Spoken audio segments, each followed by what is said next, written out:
제슨입니다. 오늘은 두 권의 책인데요. 첫 번째는 제가 좋아하는 그래픽 노블입니다. 만화라고 표현했던데 여기는 그렇죠. 만화로 보는 세계의 철학자들 폭력을 말하다입니다. 전 세계적으로 강력한 국가, 강력한 지도자, 다시 국위고선주의나 무력주의가 특세를 하고 있죠.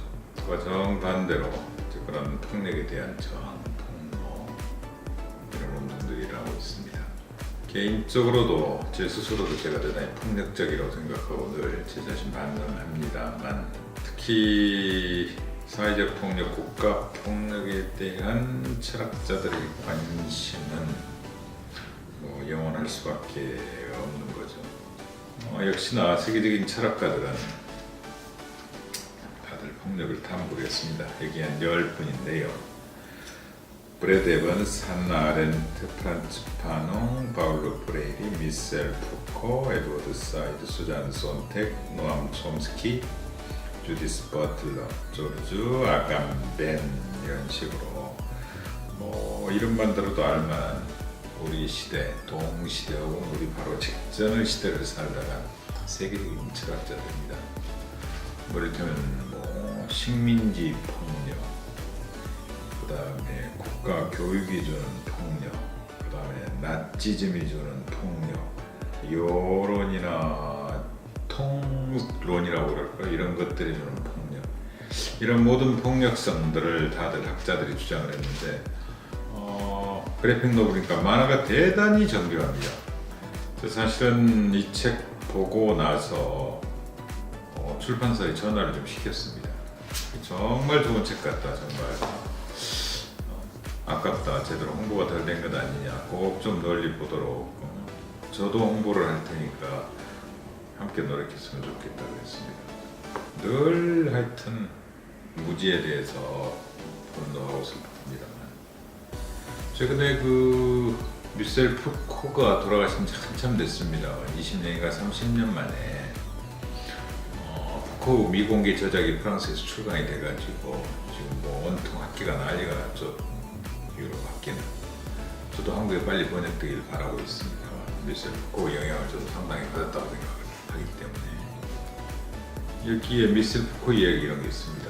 푸코는 국가가 정치 권력을 통해 국민을 통제하는 방법에 관심을 갖는다. 이거 유명한 이야기죠. 사실 교도소를 그래서 이야기하기도 하고 예로 들기도 하고 판녹티콘을 예로 듭니다. 그리고 이를테면 여기서 광화문이 가깝습니다만 조선시대 같은 경우는 지금 교보생명 앞에 그 광화문 거리 거기서 사형을 집행했거든요. 보여주는 거죠. 그런 식으로 국가 권력을 나타냅니다. 죄송합니다만 전 근대적인 국가일수록 군대나 경찰이나 검찰이나 정보기관이 강합니다. 국세청을 동원하고 검찰을 동원하고 경찰을 동원하고 이런 식의 정치를 합니다. 우리나라라고 생각하지 않습니다만.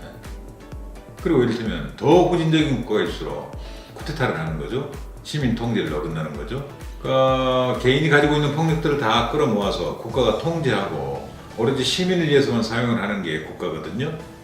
근데 그 국가가 가지고 있는 폭력을 정치적 보복수단으로 사용한다든가 특정 개인을 향해서 사용한다는 거, 이건 대단히 위험한 범죄 행위입니다. 잔혹행위고. 그래서 대체적으로 어느 나라든지 대내적인 폭력은 경찰이 통제를 하고 대외적인 폭력은 군대가 통제를 하는 걸로 되어 있는데 그 군대가 총뿌리를 대외적으로 돌리지 않고 안으로 돌려요.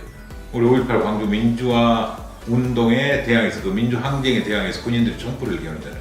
이건 극악무도하고 있을 수 없는 행위죠. 이건 상상할 수 없는 행위입니다. 국가폭력의 전형이고 가장 못된 행태들이죠. 근데 어쨌든 미셀 푸코는 특히 국가가 정치 권력을 통해서 국민을 통제하는 방법에 관심을 많이 가졌는데 약간 번역이 다릅니다만 우리가 잘 아는 클라우제비츠 유명한 프로이센 장군 있잖아요. 전쟁은 다른 수단의 정치다 그랬거든요. 여기는 전쟁은 다른 수단을 이용한 정치의 연장선이다 이렇게 번역을 했는데 제 기억에 전쟁은 다른 수단의 정치다 이랬어요. 근데 푸코는 이 말을 바꿨어요. 정치는 다른 수단을 이용한 전쟁의 연장선이다. 쉽게 표현하자면 정치는 다른 수단의 전쟁이다 이렇게 되는 거죠. 클라우제비치 이야기는요. 누구나 칼럼을 쓰고 누구나 이야기를 합니다.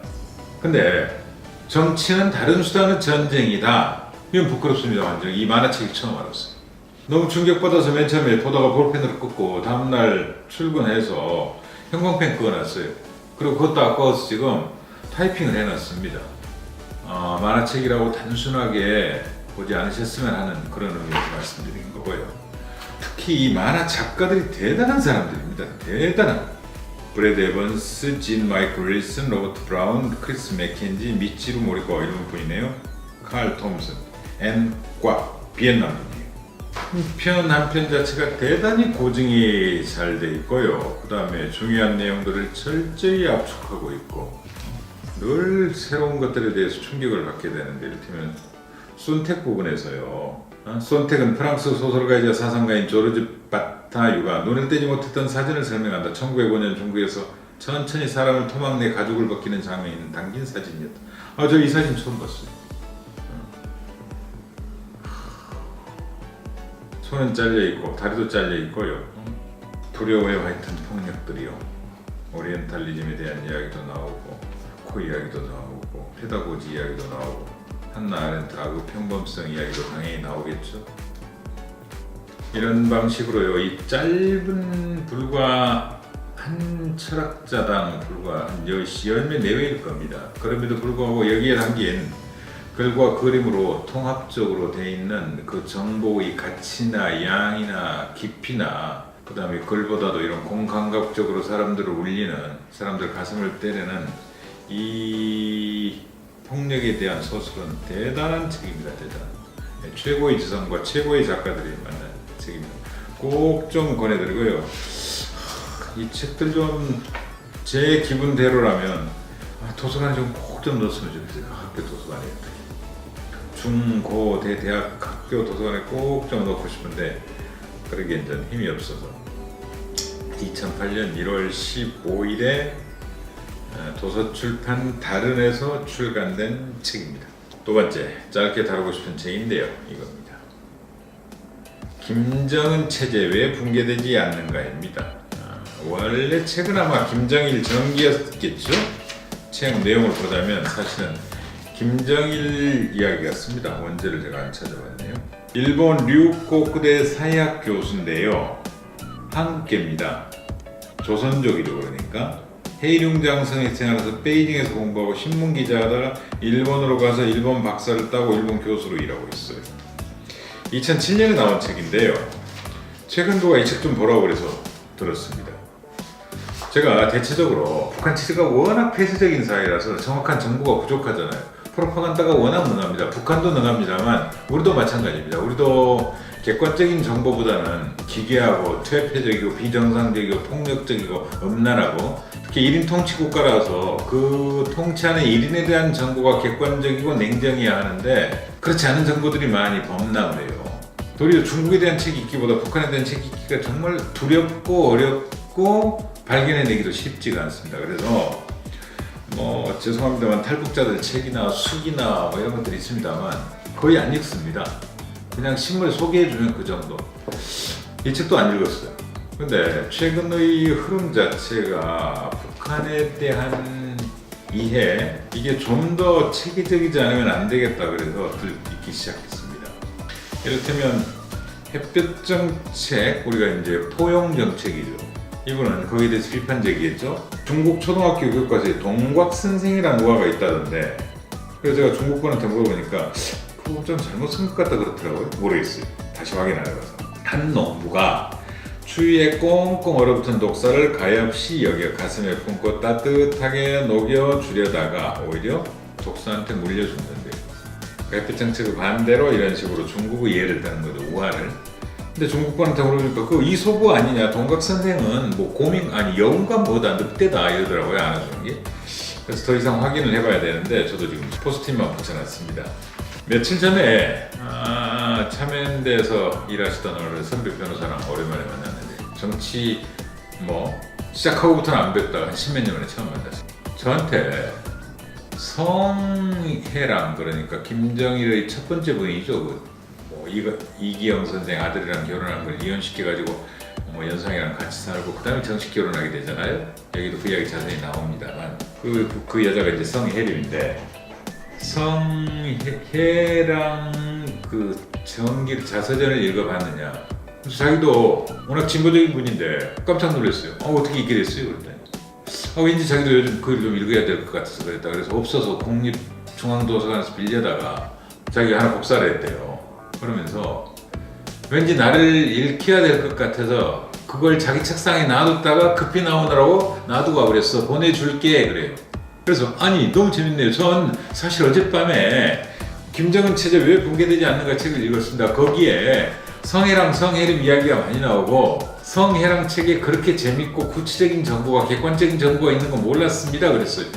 그리고 성해랑 성해림 집안이 대단하더군요 그랬더니만은 그렇더라고. 근데 그 성해랑 책이 내부로 돼 있는데 일부가 그 한국의 일제시대 때 지식인이었다가 북한으로 사회주의를 찾아가서 월북한, 물론 이제 성해림 일가는 저 집안은 월북한 집안이야. 그래가지고 또 좋은 출신 성분이 아니라고 핍박받고 그런 이야기 나옵니다만 그 일부가 그 어머니 이야기예요. 어머니가 일기를 쓰고 다 돌아가셨대요. 근데 그걸 몰래 가지고 있다가 미국으로 망명해서 가지고 갔다 왔다는 거예요. 그래서 일본은 꼭 좀 읽어봐야겠군요. 그 식민지 시대를 거치던 한 사회주의자의 비극에 대해서. 그렇습니다만 한국에 출간되거나 그 다음에 외국에서 구할 수 있는 여러 자료들을 이 정도로 분석해내기 쉽지 않을 겁니다. 조합하고 이 책이 생각보다 정보가 많아요. 판단은 여러분들 몫입니다만 생각보다 정보가 많고, 지금 이 시점에 고백하자면 김일성 왕조잖아요. 사회주의를 핀 김일성, 김정일, 김정은으로 이어지는 이 체제의 특성을 좀 더 이해할 수 있고, 우리가 혹여라도 지금 북핵과 북미사일 문제를 해결해야 되고 중장기적으로 통일의 길로 나아가야 될 텐데, 그런 데 있어서 최소한의 텍스트가 될 수 있다는 생각이 들었습니다. 하여튼 제가 이런 책 별로 좋아하지 않습니다만 전 재밌게 읽었어요. 모르겠습니다. 제가 생각이 변한 건지 제가 보수화되고 있는 건지는 모르겠습니다. 최근 들어서 북한에 대한 책을 거의 안 읽었는데 참 재밌게 읽었다, 훌쩍 읽었다 이렇게 말씀드리고 싶네요. 조선족 출신, 일본에서 교수를 하고 있는, 우리 이름으로는 이상철이고 일본 이름으로는 리소대츠입니다. 리소대츠라는 분이 쓴 김정일 전기, 이건 2007년 판입니다. 2007년 4월에 5월 책입니다. 그리고 한국어판 제목은 김정은 체제 왜 붕괴되지 않는가 이고요. 제가 좀 더 강력히 여러분들께 객관적으로 권해드리고 싶은 책은 가벼운 만화책으로 느껴집니다만, 얇은 만화책으로 느껴집니다만, 우리 시대 최고의 철학자들의 폭력론을 가장 쉽고 편하게 알기 쉽게 만화로 구워낸, 만화로 보는 세계의 철학자들 폭력을 말하다입니다. 꼭 여러분들과 나누고 싶고, 이 폭력의 시대에, 눈에 보이건 보이지 않건 이 폭력의 시대에 우리가 꼭 읽어야 될 책이 아닌가 생각합니다. 강히 추천드립니다. 고맙습니다.